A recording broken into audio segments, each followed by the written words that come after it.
Hello family મિત્રો, જય માતાજી, ગુડ મોર્નિંગ, જય દ્વારકાજી। આજે 11 વાગ્યા એટલે કોબી લઈને કોબીની કટિંગ કરવા બેસી ગઈ। ગ્લાસ લઈને લોટ બાંધીને ગોળીઓ બનાવવાની કરી દીધી ચાલુ। બાકાજી બોલાવી નાખી ગોળીઓ બનાવવામાં। મસ્ત થાળી ભરીને ગોળીઓ બનાવી નાખી।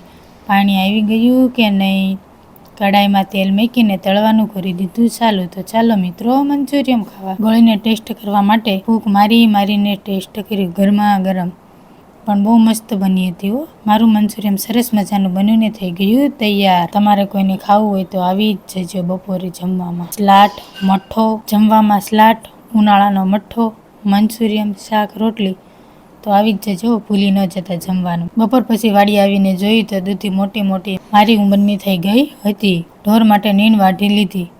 હવે તો ઢોરને જલસા હો। આ બેન તો કંઈક નાખવા જતા હતા કોડામાં, ખબર નહીં શું નાખવા જતા હોય। અમારું બકાલું હવે ઉગી ગયું છે। આ હું બતાવું વિડીયોમાં એ કયું બકાલું છે, કોમેન્ટ કરવાનું ભૂલી જતા નહીં। પછી એને રોટલી નાખવા આવી ગઈ। તમને દેખાય કે નહીં, પણ મને તો દેખાય, હું વિડીયો ઉતારું છું ને એટલે। તો ચાલો મિત્રો દૂધ ખાવા દેશી ગાય। ફરી કાલે મળીશું નવા વિડીયો સાથે। જય માતાજી મિત્રો, વિડીયોને લાઈક શેર સબસ્ક્રાઈબર કરી દેજો। તમારા સાથ સહકારને સપોર્ટથી મારે જલ્દીથી 1000 સબસ્ક્રાઈબર પૂરા થઈ જાય। મિત્રો મારે યુટ્યુબ ચેનલ છે દયા મકવાણા, તેમાં પણ સબસ્ક્રાઈબર કરી દેજો જેને બાકી હોય ને।